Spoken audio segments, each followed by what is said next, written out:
Barangkali ada yang mau didiskusikan gitu ya, boleh.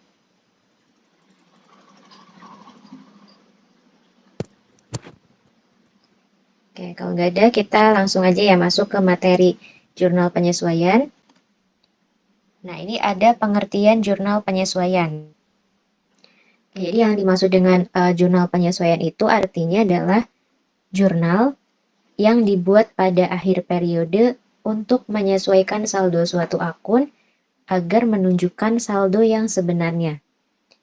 Nah, ini biasanya jurnal penyesuaian itu dibuatnya di akhir periode. Bisa akhir bulan ya, tanggal 31 atau 30 gitu ya. Atau bisa juga di akhir tahun, tanggal 31 Desember. Kemudian tujuannya untuk apa sih perusahaan menyusun jurnal penyesuaian? Nah, diantaranya untuk menyesuaikan itu artinya menyamakan gitu ya, antara saldo suatu akun di pencatatan dengan saldo yang sebenarnya. Ya, maksudnya gimana? Nanti kita lihat ilustrasinya ya. Nah, misalkan gini, tanggal 1 Januari 2022 itu perusahaan misalnya membeli kendaraan senilai 200 juta gitu ya. Membeli kendaraan senilai 200 juta. Nah, bayangin ketika teman-teman juga misalkan membeli suatu barang ya, pada saat awal pembelian pasti barangnya masih bagus. Kondisinya masih bagus gitu ya. Nah, ini juga sama. Ketika si perusahaan itu membeli kendaraan ini pada tanggal 1 Januari, pasti kondisinya masih bagus. Ya. Nah, terus misalkan setelah kita gunakan terus-menerus selama 1 tahun, nah yang awalnya baik-baik aja gitu ya, masih bagus kondisinya, terus setelah 1 tahun ternyata ada kerusakan-kerusakan. Misalkan ada salah satu mesinnya yang rusak gitu ya. Nah, jadi yang awalnya harganya 200 juta, pas setelah 1 tahun gitu ya, nah pasti akan mengalami penurunan. Sama halnya ketika misalkan teman-teman punya laptop. Awalnya misalkan dibeli seharga 5 juta. Terus setelah dipakai 1 tahun misalkan ya, mau dijual lagi. Nah, pasti harganya nggak akan 5 juta ya, tapi harganya berkurang. Misalnya jadi 4 juta gitu. Nah, ini juga sama. Misalkan yang awalnya 200 juta, setelah 1 tahun pemakaian, ada kerusakan-kerusakan gitu ya. Artinya ada kerusakan itu adalah si nilai kendaraannya berkurang. Tadi yang awalnya 200 juta, kemudian di tanggal 31 misalkan hanya dinilai 180 juta. Nah, berarti itu kan berkurang ya nilai kendaraannya sebesar 20 juta. Nah, berkurangnya nilai kendaraan ini dinamakan dengan istilahnya penyusutan. Ya, kendaraannya menyusut nilainya. Yang awalnya 200 jadi 180 juta. Nah, sehingga di akhir itu perusahaan harus mencatat penyesuaian. Ya, karena si nilai kendaraan ini di bukunya itu bukan lagi 200 juta. Tapi yang sekarang itu harganya jadi 180 juta. Gitu ya, karena ada beberapa kerusakan tadi. Ya, makanya perusahaan nanti di akhir itu harus membuat jurnal penyesuaian dengan mencatat adanya beban penyusutan sebesar 20 juta. Yang tadi nilainya berkurang ya, selisih dari 200 dengan 180 juta. Nah, contoh lain misalnya pada tanggal 1 Januari itu perusahaan membeli tinta printer atau membeli perlengkapan. Nah, pada saat membeli perlengkapan ini, si isinya itu masih full. Ya, kita lihat di sini ada 4 botol. Ya, 4 botol tinta printer dan isinya masih full. Nah, terus setelah 1 tahun pemakaian misalkan yang awalnya ada 4, tersisa tinggal 1 saja. Ya, tinta printer yang masih full gitu isinya. Yang misalkan pada saat pembelian itu 200.000 ya, yang 4 botol ini. Nah, misalkan di akhir nilainya 1 botol ini 50.000. Nah, berarti perusahaan itu harus membuat jurnal penyesuaian dengan mengurangi nilai perlengkapannya sebesar yang sudah kita pakai. Ya, awalnya 200.000, terus tersisa 50.000. Berarti yang sudah terpakainya berapa tuh? Awalnya 200 gitu ya. Terus di akhir 50.000. Jadi yang terpakainya berapa tuh? 150. Nah, 150.000 ya. Terus karena perlengkapannya sudah dipakai, berarti perlengkapannya berkurang. Nah, kalau perlengkapan berkurang, masih ingat dicatatnya di sebelah mana? Kredit. Di kredit, ya betul. Jadi nanti di penyesuaian itu kita harus mencatat perlengkapan berkurang di sebelah kredit sebesar nominal yang sudah kita gunakan, ya, yaitu sebesar 150.000. Ya. Nah, jadi berdasarkan dua ilustrasi tersebut, yang kendaraan sama perlengkapan, yang tinta printer, nah maka perusahaan itu perlu membuat penyesuaian untuk menyesuaikan saldo setiap akun tersebut di neraca saldo agar sesuai dengan keadaan saat ini. Ya, keadaan saat ini yaitu di akhir periode pada saat menyusun jurnal penyesuaian. Ya, kemudian di sini kapan sih perusahaan itu harus menyusun jurnal penyesuaian? Nah, ada dua jenis transaksi ya, yang mana ini harus disusun jurnal penyesuaian. Yang pertama itu artinya transaksi akrual. Ya, yang pertama ada transaksi akrual dan yang kedua transaksi deferral.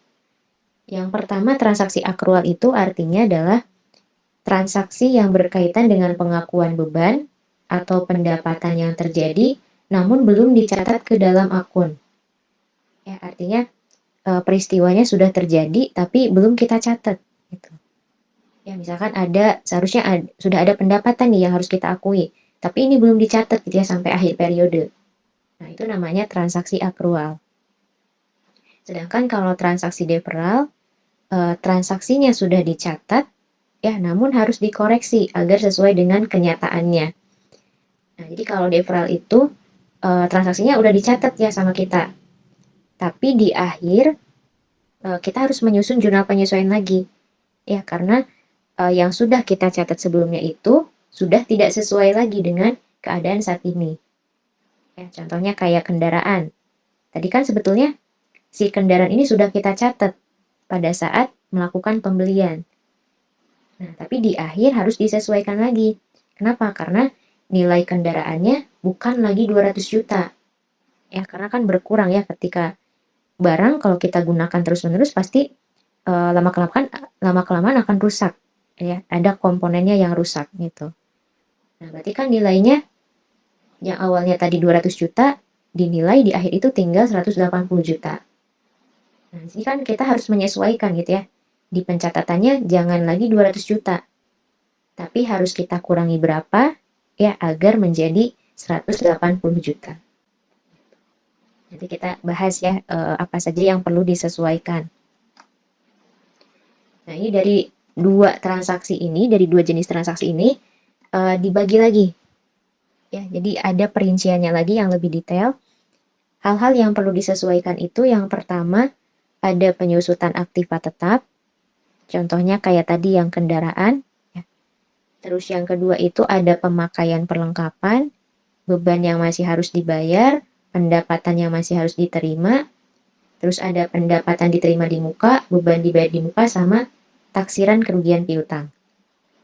Nah, ini yang ke-8 sama seterusnya. Silahkan oleh teman-teman bisa cari tahu gitu ya. Selain dari yang ada di sini, kira-kira ada apa lagi? Nah, kita bahas yang pertama adalah penyusutan aktiva tetap.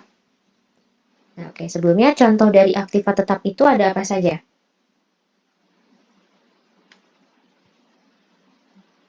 Masih ingat nggak? Tanah. Tanah, oke. Terus ada lagi nggak selain tanah?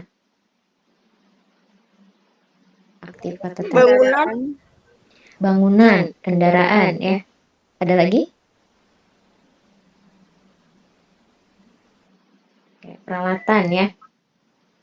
Peralatan, terus mesin-mesin. Nah, itu contoh dari aktiva tetap. Nah, aktiva-aktiva tetap yang sudah kita sebutkan tadi, ketika kita gunakan terus-menerus gitu ya, pasti akan berkurang nilainya, nilai ekonomisnya. Nah, berkurangnya nilai aktiva ini dikenal dengan istilah penyusutan atau depresiasi. Ya.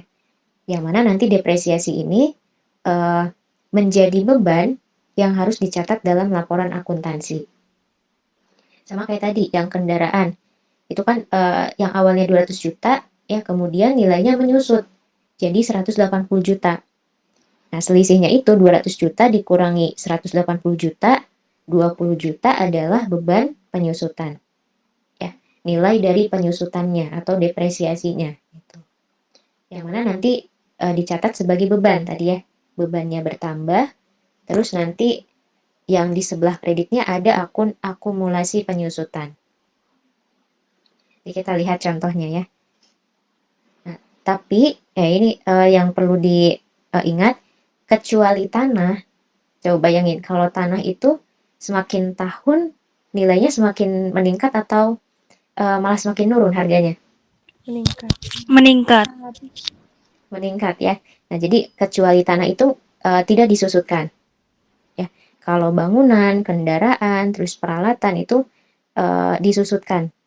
Ya, karena setiap tahun setelah kita gunakan terus-menerus pasti nilainya akan berkurang. Tapi beda dengan tanah. Ya, kalau tanah itu semakin tahun malah semakin naik harganya ya, semakin mahal gitu. Jadi tanah itu tidak disusutkan. Nah, kemudian kita lihat contohnya untuk penyusutan itu, kendaraan dengan harga perolehan 200 juta disusutkan sebesar 10% per tahun. Nah, kita hitung dulu 10% dari 200 juta berapa?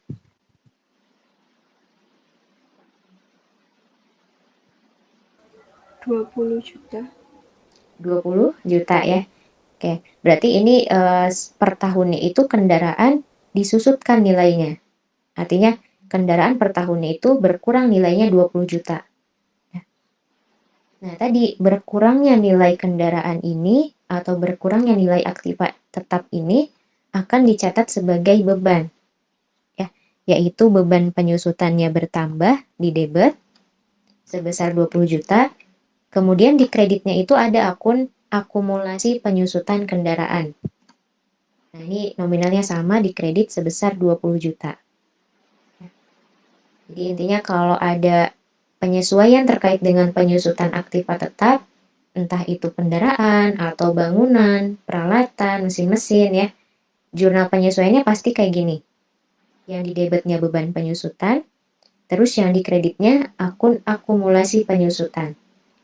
Nah, ini nanti disesuaikan ya, aktivanya apa, apakah kendaraan atau beban atau yang lainnya. Oke, ini ya untuk jurnal penyesuaiannya.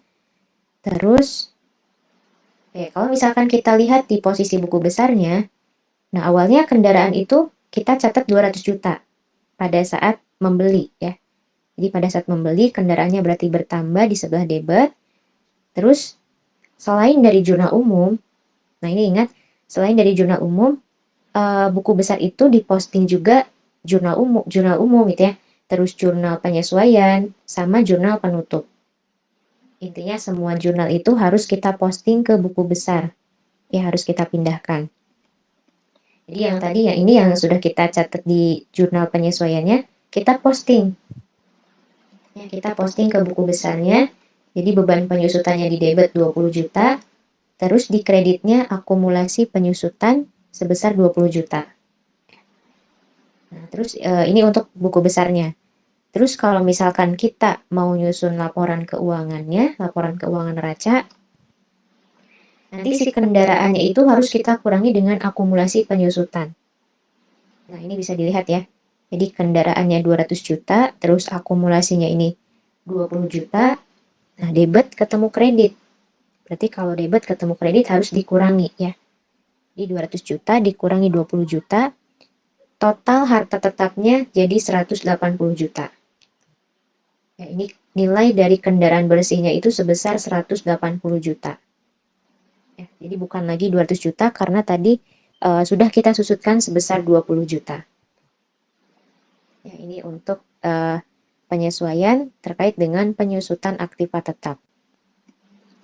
Oke, ya, ini ada yang mau ditanyain dulu?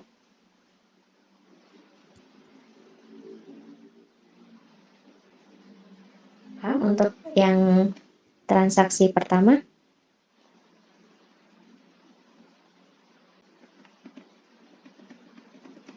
Intinya ini ya, yang perlu diingat, eee, semua penyesuaian terkait dengan penyusutan pasti sama jurnalnya. Beban penyusutannya debit, nanti akumulasi penyusutannya di sebelah kredit. Untuk nominalnya bisa disesuaiin aja ya dengan di soal. Kalau ininya 5% ya kita kali 5%. Ya. Tapi nanti kalau misalkan teman-teman sudah dapat materi akuntansi keuangan, nggak akan lagi pakai persentase kayak gini ya. Tapi nanti pasti disuruh pakai metode garis lurus, terus juga metode saldo menurun ganda gitu ya. Nanti tidak akan pakai persentase kayak gini. Ya, kalau yang dasar boleh nggak apa kita pakai persentase dulu ya. Ya. Kalau nggak ada pertanyaan, kita lanjut ke penyesuaian yang kedua. Nah, penyesuaian yang kedua ini terkait dengan pemakaian perlengkapan. Nah, untuk pemakaian perlengkapan ini, kita menghitung, ya pada saat menyusun jurnal penyesuaian itu, kita menghitung berapa sih nilai perlengkapan yang sudah dipakai atau sudah menjadi beban perlengkapan pada periode tersebut. Kayak tadi di awal gitu ya, awalnya nilainya 200 ribu si perlengkapannya, terus ternyata di akhir diprediksi tinggal 50 ribu misalkan. Nah, itu kan kita harus mencari gitu ya, harus menghitung berapa sih nilai perlengkapan yang sudah dipakainya. Nah, caranya gimana? Caranya kita kurangi nilai perlengkapan awalnya dikurangi dengan perlengkapan akhirnya. Ya, kayak tadi kita beli perlengkapannya berapa, terus di akhir itu tersisa tinggal berapa. Nah, itu hasilnya adalah perlengkapan yang terpakai atau beban perlengkapannya. Nah, kemudian kita lihat contoh saldo perlengkapan awal tahun sebesar 1 juta. Ternyata pada akhir tahun itu saldo perlengkapannya tinggal 800 ribu. Nah, berarti kan berkurang ya, tuh lihat. Awalnya 1 juta, terus di akhir tinggal 800 ribu. Nah, berarti yang sudah kita pakai berapa? 200. 200 ya. 200 ribu. Nah, ingat kalau misalkan perlengkapan itu kan harta ya. Harta ketika sudah kita gunakan itu akan menjadi beban. Ya, harus dicatat sebagai beban. Bukan hanya perlengkapan. Nanti contohnya kayak yang dibayar di muka. Nah, itu kan harta juga ya, contoh akun harta. Ketika sewa dibayar di muka atau iklan dibayar di muka itu sudah kita gunakan, maka harus kita catat sebagai beban. Nah, ya ini juga sama. Tadi kan perlengkapan yang terpakainya 200 ribu ya. Dari selisih 1 juta yang awal dikurangi dengan yang akhir. Saldo perlengkapan akhirnya. Nah, nominal yang 200 ribu ini adalah perlengkapan yang terpakai. Nah, ingat tadi kalau perlengkapan atau harta yang sudah terpakai harus dicatat sebagai beban. Berarti nanti akunnya beban perlengkapan. Atau kalau tadi ada sewa dibayar di muka sudah kita pakai, berarti namanya beban sewa. Ya, kalau iklan dibayar di muka sudah kita pakai berarti beban iklan. Ya. Nah, berarti di sini bebannya bertambah, ya si beban perlengkapannya, sedangkan perlengkapannya gimana? Bertambah atau berkurang? Berkurang. Ya, berkurang ya. Oke, jadi kalau perlengkapan berkurang, masih ingat posisinya di sebelah mana? Di kredit. Ya, di sebelah Kredit. kredit ya, betul. Oke, jadi untuk jurnal penyesuaiannya nanti beban perlengkapannya di debit sebesar 200 ribu, terus perlengkapannya di kredit sebesar 200 ribu. Nah, ini ya. Jadi kita catat beban perlengkapannya, nominalnya sebesar yang sudah kita gunakan. Nah, terus pertanyaannya, kalau misalkan di soal itu sudah diketahui bebannya berapa, nah itu harus gimana gitu ya.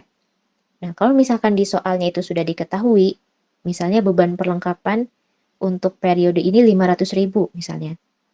Nah, berarti langsung aja dicatat ya beban perlengkapan pada perlengkapan sebesar 500 ribu.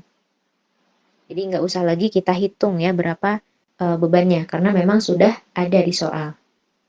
Ya, kalau misalkan belum ada berarti harus kita hitung dulu. Yang awal dikurangi yang akhir. Terus ini kalau kita lihat di posisi buku besarnya, berarti awalnya kita punya perlengkapan 1 juta ya, tadi di awal ada 1 juta di debit, terus kita masukkan dari jurnal penyesuaian di posting. Beban perlengkapan debit 200, terus perlengkapannya di kredit 200.000. Nah, ini debit ketemu kredit. Berarti gimana? Kalau debit ketemu kredit. Dikurang ya. Oke, jadi 1 juta dikurangi 200.000, berarti hasilnya 800.000 di sebelah debit. Ya. Karena di sini debitnya yang lebih besar dibandingkan dengan kreditnya. Nah, terus kalau kita lihat ini sesuai dengan informasi di soal ya, bahwa nilai perlengkapan itu, nah ternyata pada akhir tahun saldo perlengkapan tinggal 800.000. Jadi setelah kita posting ya yang beban perlengkapan sama perlengkapan, nah ini hasilnya juga sama.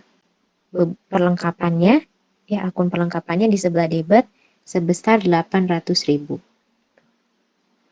Ya, jadi ini pentingnya kenapa sih perusahaan itu harus menyusun jurnal penyesuaian agar nanti di akhir itu suatu akun ya, entah itu perlengkapan atau beban, itu menunjukkan saldo yang sebenarnya sesuai dengan keadaan saat itu ya. Oke, jadi untuk perlengkapan ingat ya, kita harus menghitung berapa perlengkapan yang sudah terpakainya. Tapi kalau sudah ada di soalnya bebannya berapa, nah nanti kita pakainya yang ada di soal. Oke, kemudian kita lanjut ke transaksi yang ketiga, yaitu mengenai beban yang masih harus dibayar. Oke, nah ini contohnya ya. Masih harus dibayar gaji pegawai bulan Desember sebesar 300.000. Kira-kira kalau misalkan ada kata masih harus dibayar, nah itu pengaruhnya ke akun apa?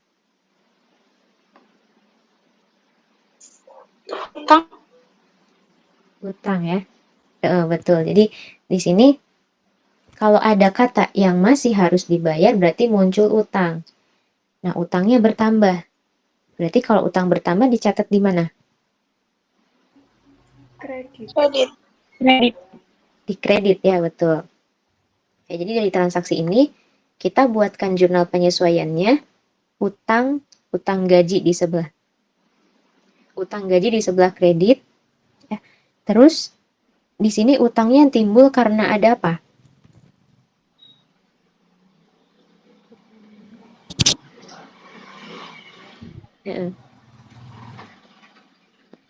Ada beban ya, ada beban gaji.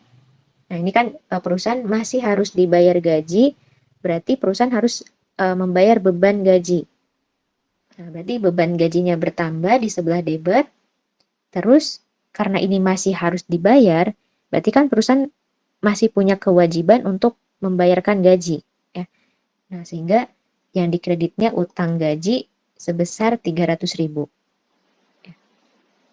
Intinya kalau misalkan masih harus dibayar gaji atau masih harus dibayar iklan, masih harus dibayar sewa, nanti jurnalnya beban sewa misalkan ya pada utang sewa atau beban iklan pada utang iklan. Ya. Kalau ini gampang beban pada utang. Oke, sampai sini ada yang mau ditanyain dulu?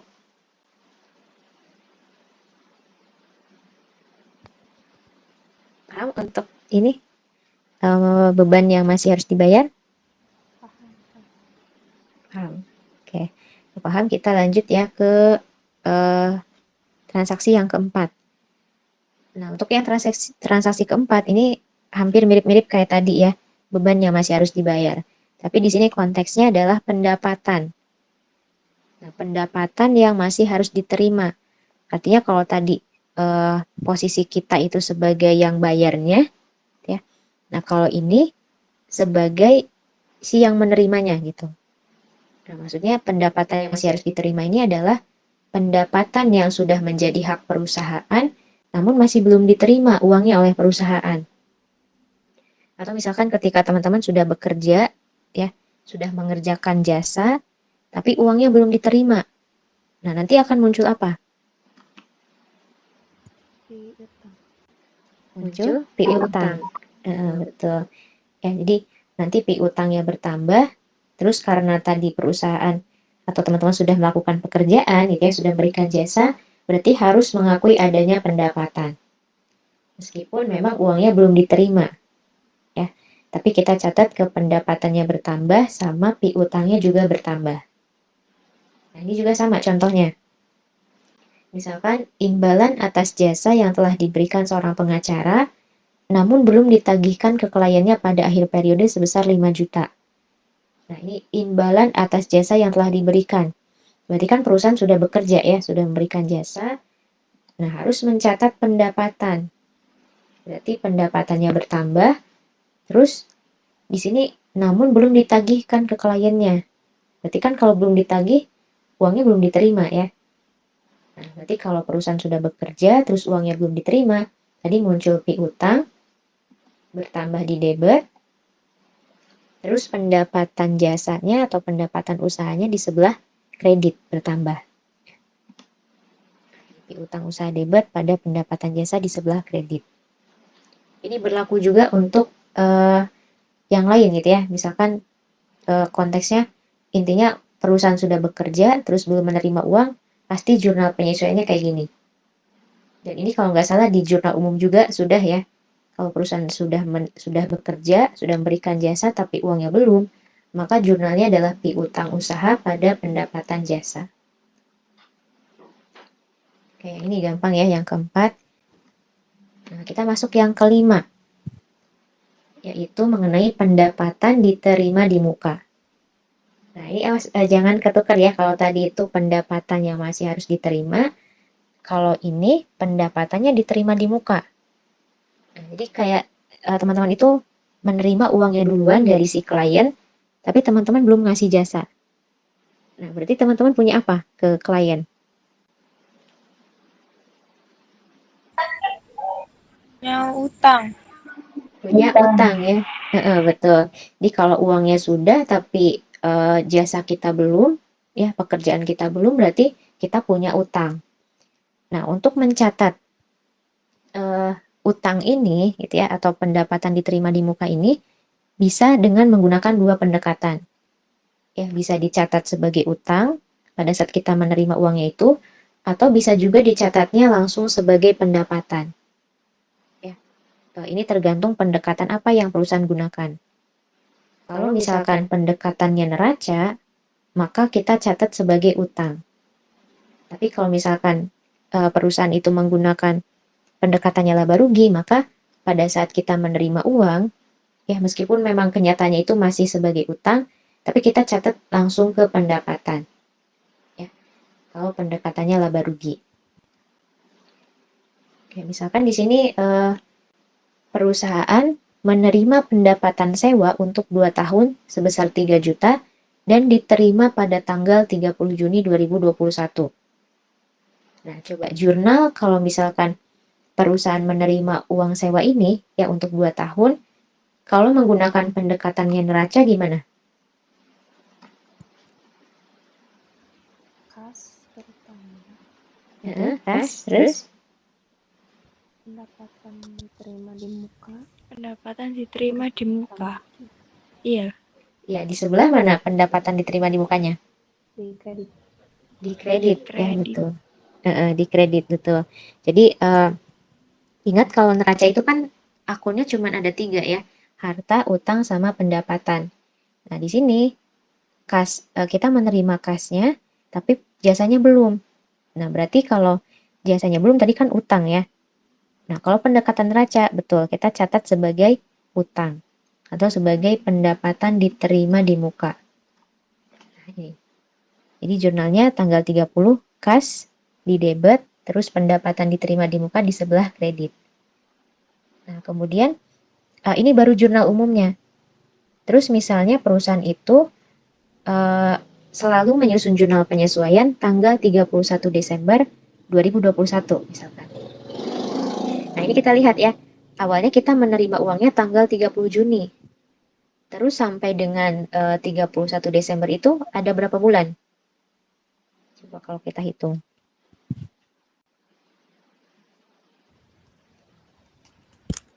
6 bulan. 6 bulan. Ada 6 ya. Dari bulan Juli, Agustus, September, Oktober, November, Desember. Nah, si Juninya jangan dihitung. Karena di sini Juninya tanggalnya sudah tanggal akhir ya, tanggal 30.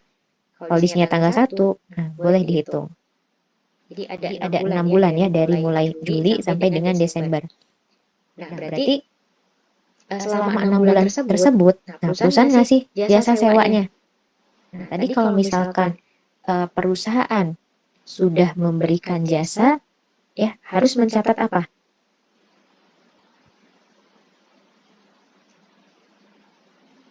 Coba kalau Pendapatan diterima di muka.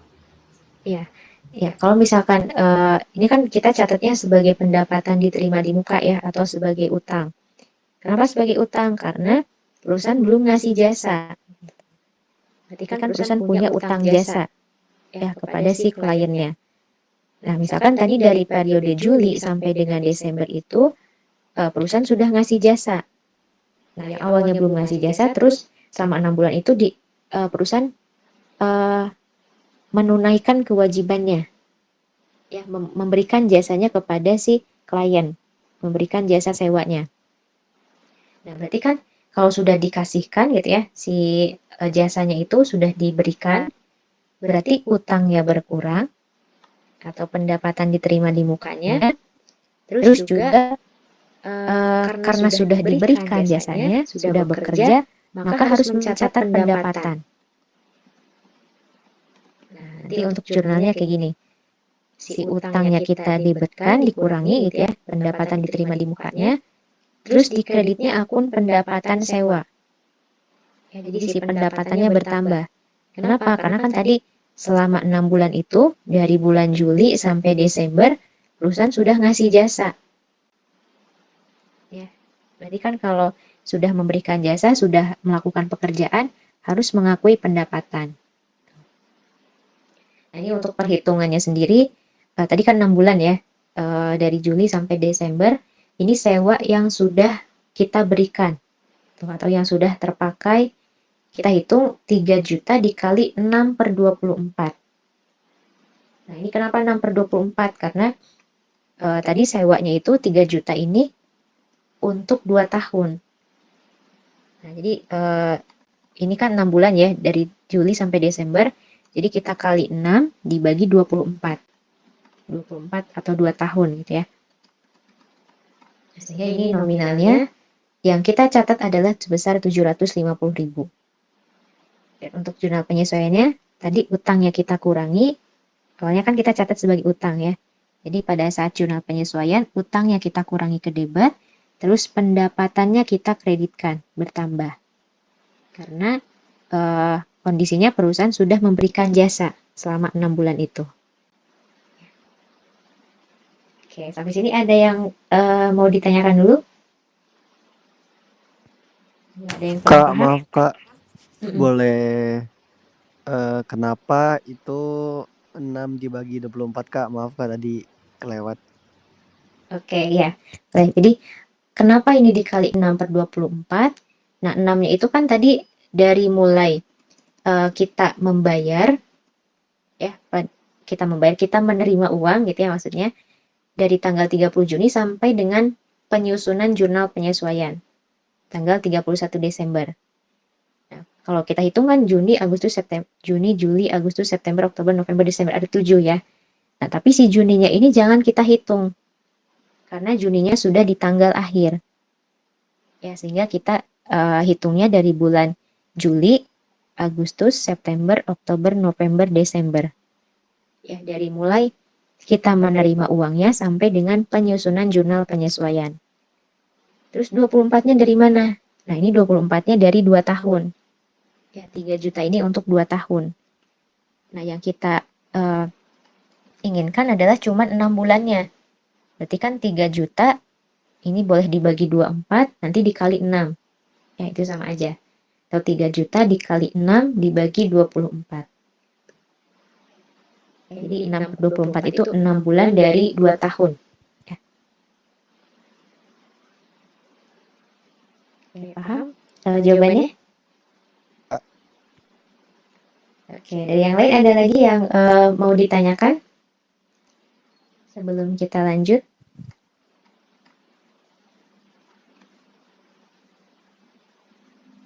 Ini agak sedikit ini ya bingung ya di jurnal penyesuaian. Nanti makanya di pertemuan berikutnya kita masih materinya jurnal penyesuaian tapi di latihan soal.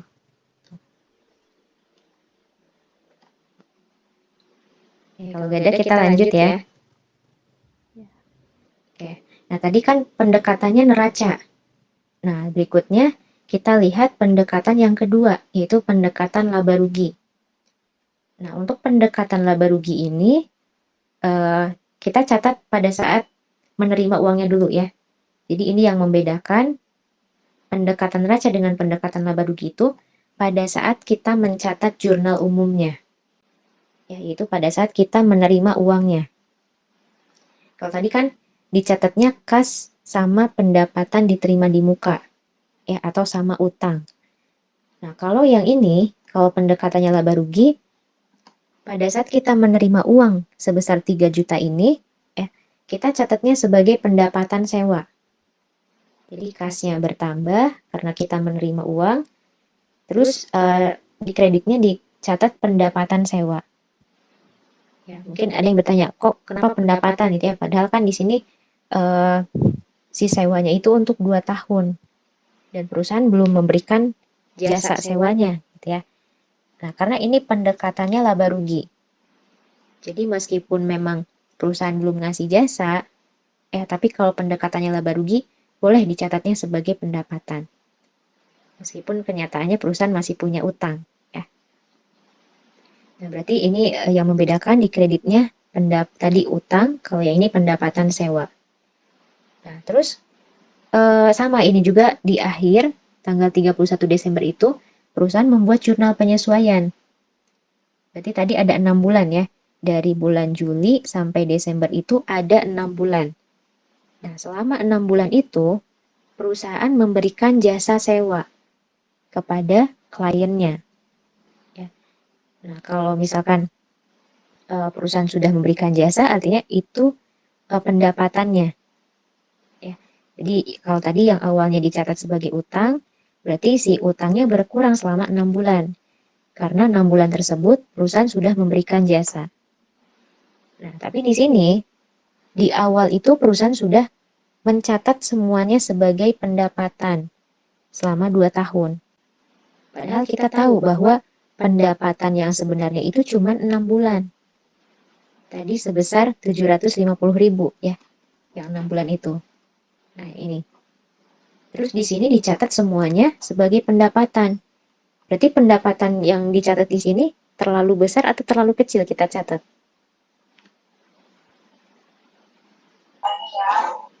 Terlalu besar. Terlalu besar ya. Seharusnya kan cuman ya. Oke, ya, ini ada yang bertanya, Kak, mau nanya cara tahu pendekatan neraca. Oke. Ya. Cara tahu pendekatan neraca sama laba rugi itu gimana?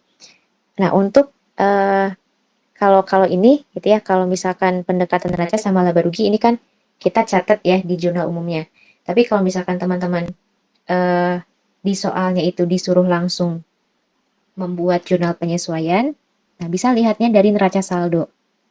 Ya, gimana cara membedakannya antara laba rugi dengan neraca? Nah, kalau neraca, akun yang ada di neraca saldo itu adalah akun neraca atau akun real, harta, utang, atau modal.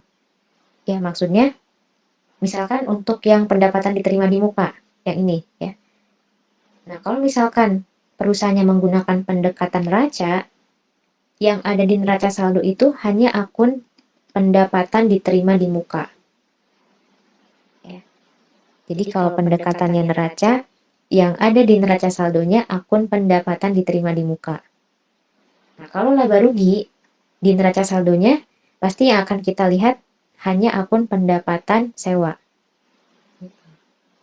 Jadi caranya kita tahu pendekatan neraca atau laba rugi bisa kita lihat dari neraca saldonya. Ya, yang ada di neraca saldo itu akun real atau akun neraca atau akun laba rugi. Kalau akun real berarti itu pendekatannya neraca, tapi kalau akun nominal ya, atau akun laba rugi yang ada, berarti itu pendekatan laba rugi. Ya, atau kalau misalkan memang biasanya kalau di soal ada juga yang diinformasikan gitu ya, di soalnya itu perusahaan menggunakan pendekatan laba rugi atau perusahaan menggunakan pendekatan neraca. Ya. Nah, kalau misalkan memang nggak ada, kita perhatiin aja di neraca saldonya. Kalau ada di soalnya ya kita pakai yang ada di soal. Ya. Oke, ada lagi yang mau ditanyakan?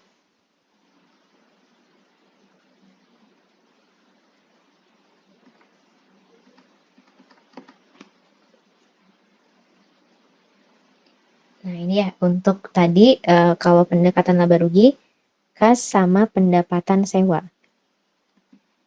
Untuk jurnal tanggal 30 Juninya pada saat kita menerima uang. Ya.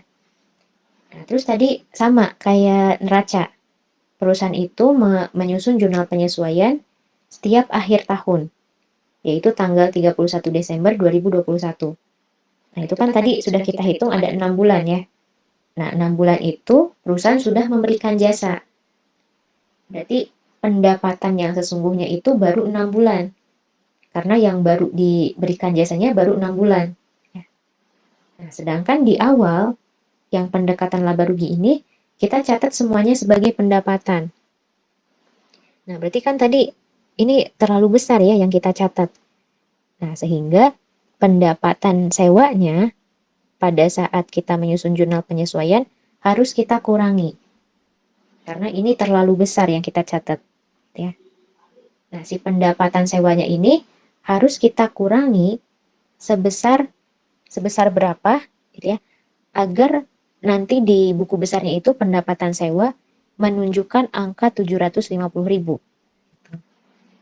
Ya, coba 3 juta ini harus dikurangi berapa biar jadi 750.000? Boleh dihitung. 2.250.000. Ya, betul. Sebesar 2.250.000 ya. Jadi si pendapatan sewa ini harus kita kurangi 2.250.000 karena agar gitu ya, agar nanti di akhir itu menunjukkan angka 750.000. Ya. Caranya berarti kalau pendapatan dikurangi, kita pindahkan ke sebelah debit. Nah, ini. Di pendapatannya kita pindahkan ke debit, ya dibalik. Sedangkan kita lihat 2.250.000 ini bisa dengan cara yang tadi ya, si 3 berapa ini tadi? 3 juta ya. Nah, 3 juta dikurangi 750, atau bisa juga 3 juta dikali 18 per 20. 3 juta dikali 18 per 24 ya. Nah, 18 ini dapat dari mana? Dari sewa yang belum kita berikan. Nah, tadi kan sewa yang baru kita berikan itu ada 6 bulan. Dari Juli 2021 sampai Desember 2021.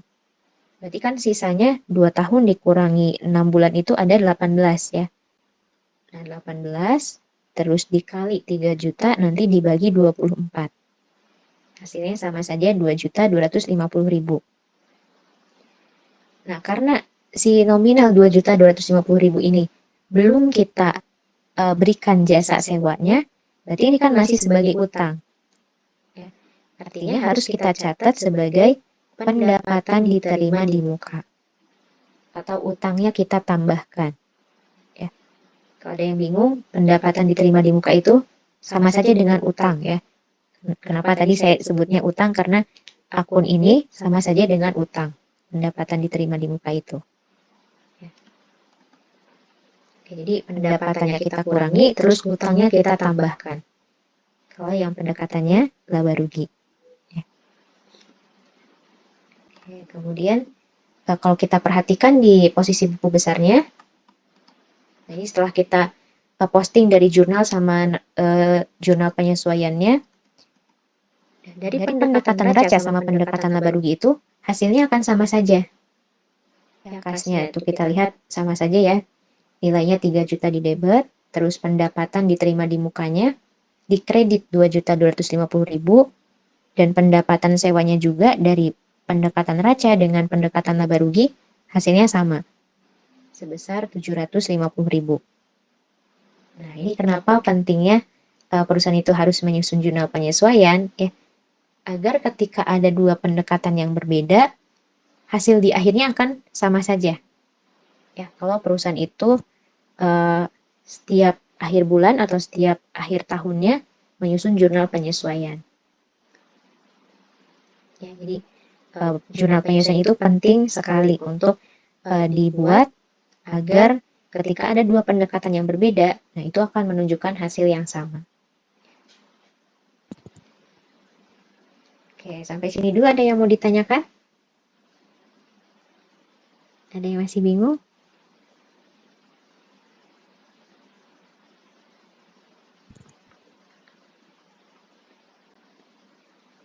Ya, kalau yang bingung wajar ya, artinya teman-teman berusaha untuk berpikir gitu. Tidak apa-apa, untuk di pertemuan berikutnya kita masih belajar di materi ini ya, tapi lebih ke latihan soalnya. Oke, kita lanjut dulu ya ke transaksi yang ke-6. Nah, untuk transaksi ke-6 ini ada beban dibayar di muka. Nah, kalau tadi pendapatan diterima di muka, kalau yang ke-6 beban dibayar di muka. Artinya kalau pendapatan diterima di muka, posisi kita sebagai si pihak penjualnya, ya, atau si pihak yang menerima uangnya. Sedangkan kalau beban dibayar di muka berarti posisi kita sebagai pihak yang membayarnya.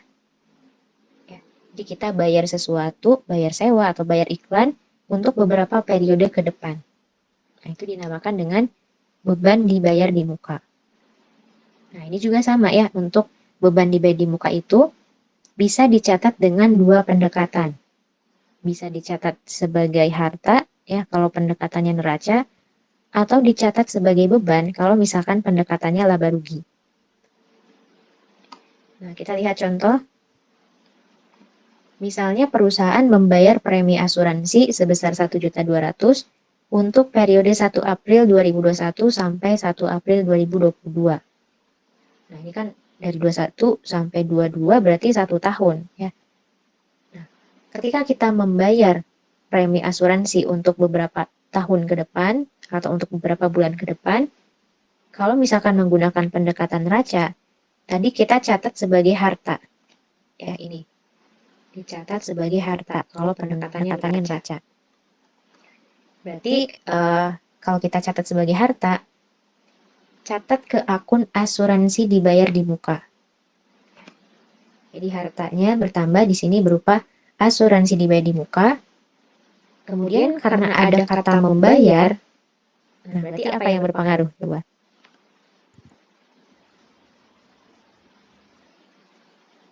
Kalau ada kata membayar. Kas. Kas ya, oke betul. Di kasnya berkurang sebesar 1.200.000. Nah, ini baru jurnal umum. Yang akan kita butuhkan adalah bagaimana jurnal penyesuaiannya. Ya. Nah, untuk jurnal penyesuaiannya, kita perhatikan tanggal pada saat kita membayar sampai dengan tanggal menyusun jurnal penyesuaian. Nah, tadi kan menyusun AJP-nya atau jurnal penyesuaiannya tanggal 31 Desember. Nah, berarti dari periode 1 April sampai Desember itu April, Mei, Juni, Juli, Agustus, September, Oktober, November, Desember. Ada 9 bulan. Ya. Nah, 9 bulan itu asuransinya sudah kita gunakan. Tadi asuransi dibayar di muka ini harta ya. Nah, kalau misalkan harta terus kita gunakan akan menjadi beban. Ya, sama kayak perlengkapan tadi. Ketika perlengkapan sudah kita gunakan berarti akan menjadi beban. Nah, ini juga sama. Jadi asuransinya sudah kita gunakan selama 9 bulan. Ya. Nah, kita hitung 9 bulan dari 1.200.000. Berarti 1.200.000 dikali 9 per 12. Hasilnya adalah 900.000. Ya. Nah, ini tadi kalau asuransi yang sudah terpakai akan dicatat sebagai beban. Berarti bebannya kita debitkan ya bertambah si beban asuransinya. Terus karena hartanya sudah kita gunakan, asuransi ini berarti kita catat di kredit. Ya, si hartanya kita kreditkan, berkurang gitu ya. Nah, ini beban asuransinya di debit 900, terus asuransi dibayar di mukanya di kredit sebesar 900.000. Ya, sehingga kalau kita tarik kesimpulan, nominal yang digunakan kalau menggunakan pendekatan neraca pada saat jurnal penyesuaian adalah nominal yang sudah menjadi beban atau yang sudah terpakai. Ya. Terus kalau misalkan pendekatannya laba rugi, tadi kita catatnya sebagai beban. Kita lihat lagi. Nah ini ya, kalau pendekatannya laba rugi dicatat sebagai beban. Jadi pada saat kita membayar premi asuransi, nah jurnalnya adalah beban, ya beban asuransi pada kas. Kalau tadi asuransi dibayar di muka pada kas, kalau pendekatan laba rugi, beban asuransi pada kas. Nah, terus sama kayak tadi, perusahaan menyusun jurnal penyesuaian setiap tanggal 31 Desember. Nah, berarti kan tadi dari April sampai Desember itu ada 9 bulan. Dan 9 bulan itu adalah asuransi yang sudah kita gunakan. Tadi sudah kita hitung 9 bulan itu sebesar 900.000. Nah, di sini kalau pendekatannya laba rugi, semuanya itu selama 12 bulan sudah kita catat sebagai beban. Nah, artinya kita jangan menghitung lagi berapa bebannya. Ya, karena kan di sini si bebannya sudah kita catat semua. Nah, yang kita hitung ya, berapa asuransi yang belum terpakainya. Berarti kan kalau misalkan tadi 9 bulan sudah kita gunakan, berarti sisanya tinggal 3 bulan. Ya, karena ini kan untuk 1 tahun. Nah, 12 bulan, 12 itu ya dikurangi 9. Berarti ada 3 bulan. Nah, 3 bulan ini asuransinya belum kita gunakan. Berarti 3 bulan atau 3/12 dikali 1.200.000. Hasilnya adalah 300.000. Nah, kalau asuransinya belum kita gunakan, berarti ini masih sebagai harta perusahaan. Nah, sebelumnya kita belum mencatat harta nih, tadi ya. Jadi hartanya kita tambahkan, atau asuransi dibayar di mukanya, terus si beban asuransinya itu, karena tadi dicatatnya terlalu besar, maka kita kreditkan.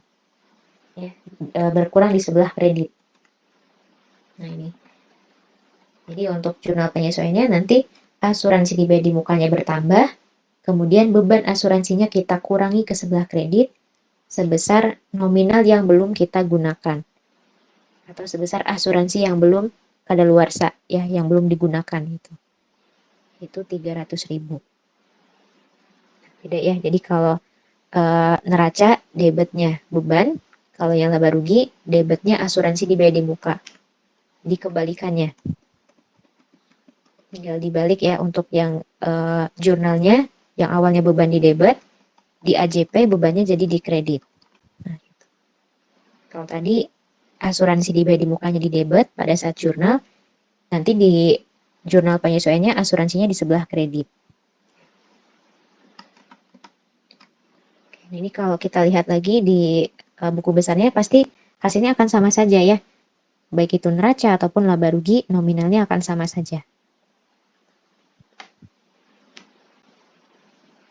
Oke, ini ada yang mau ditanyakan?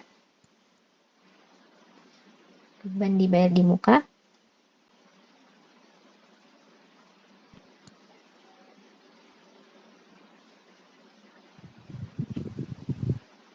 Oke, kalau nggak ada kita lanjut ya. Ini yang ketujuh. Ini berarti yang terakhir itu yang perlu disesuaikan adalah taksiran kerugian piutang. Nah, maksudnya gimana? Jadi taksiran kerugian piutang itu kita memperkirakan ya atau memprediksi berapa sih jumlah piutang yang sekiranya tidak bisa ditagih. Nah, contohnya saldo piutang perusahaan sebesar 1 juta. Diperkirakan 10%-nya itu tidak bisa ditagih. Ya, jadi ini sama kayak di kehidupan sehari-hari gitu ya. Misalkan ada saja yang punya utang ke kita tapi susah buat bayarnya gitu ya, atau bahkan nggak sampai dibayar. Nah, kenapa ada kejadian kayak gitu? Misalkan di perusahaan juga sama ya, ada saja piutang klien kita yang tidak bisa dibayar. Nah, kenapa? Karena yang pertama, bisa jadi mereka itu bangkrut perusahaannya. Kalau bangkrut kan nggak mungkin buat bayar ya, karena mereka juga kesulitan gitu. Terus juga bisa karena mengalami bencana, ya kebakaran, terus hartanya habis, jadi mereka nggak bisa untuk bayar utangnya ke kita. Atau memang mereka itu punya eh, itikat yang tidak baik, ya mereka curang. Jadi meskipun mereka punya utang, tapi mereka nggak mau bayar. Ya, jadi alasan kenapa sih piutang itu nggak bisa ditagih karena 3 alasan itu ya tadi. Bisa karena bangkrut, atau curang, atau misalkan tadi mengalami musibah. Nah, sebelum ada kejadian piutang yang nggak bisa ditagih, perusahaan itu sebelumnya harus memprediksi, harus memperkirakan, ya berapa sih piutang yang kita perkirakan nggak bisa ditagih. Nah, kenapa kayak gitu ya? Karena menurut aturan akuntansinya, si piutang itu harus kita catat sebesar yang bisa kita tagih. Nah, artinya kalau misalkan kita memperkirakan ada yang nggak bisa ditagih gitu ya, 5%-nya misalkan, nah itu harus kita sesuaikan. Ya, namanya adalah taksiran kerugian piutang atau prediksi kira-kira piutang yang nggak tertagihnya berapa. Ya. Ya, berarti di soal ini memperkirakan perusahaan itu 10% nggak bisa ditagih dari 1 juta. Nah, berarti 10% dari 1 juta itu kan 100.000 ya. Nah, si 100.000 itu kita catat ke akun beban kerugian piutang. Karena kalau misalkan ada piutang ya yang nggak bisa ditagih gitu, berarti kan itu perusahaan kita rugi ya, karena mereka tidak membayar. Jadi beban kerugian piutangnya bertambah di debit sebesar 100. Nah, terus nanti di kreditnya itu ada akun cadangan kerugian piutang. Ya. Nah, jadi yang di kreditnya itu bukan langsung ke piutangnya, tapi kita mengkreditkan akun cadangan. Ya, karena ini sifatnya baru jaga-jaga, baru prediksi perusahaan. Belum tentu si piutangnya nggak bisa ditagih. Ya, bisa saja kan perusahaannya itu si klien kita bisa membayarnya. Ya. Jadi untuk taksiran kerugian piutang, jurnal penyesuaiannya, beban kerugiannya di debit, terus cadangan kerugian piutangnya di sebelah kredit. Ya, sebesar 100.000 ya ini.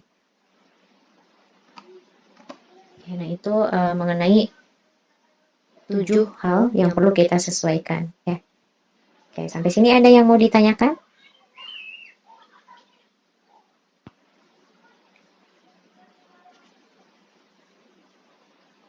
Ada yang mau ditanyakan atau ada yang kurang paham?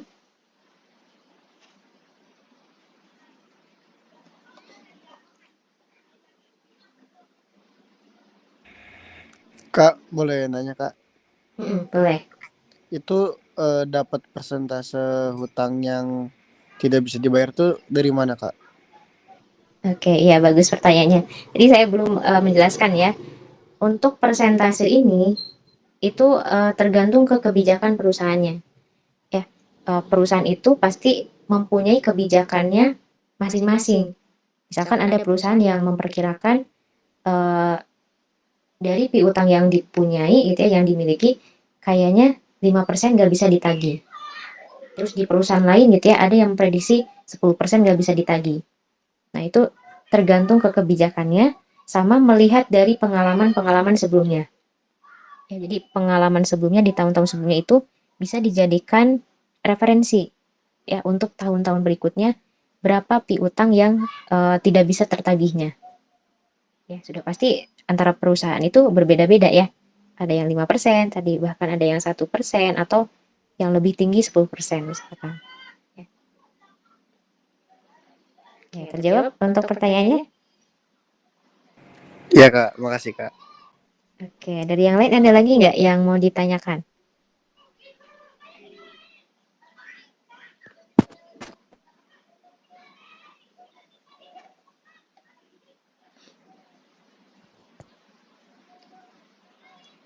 Kalau nggak ada, kalau misalkan ada nanti bisa chat aja ya di grupnya, boleh diskusi di grup, kita sharing gitu ya, atau boleh juga PC. Oke, nanti kalau misalkan berarti pertemuan berikutnya besok ya, besok di jam yang sama, kita masih di jurnal penyesuaian tapi latihan. Ya, jadi silahkan teman-teman yang masih merasa kurang paham, boleh dibaca-baca lagi sebelum kita besok latihan ya, latihan soal bareng-bareng. Oke, untuk pertemuan hari ini mungkin kita cukupkan saja ya sampai sini.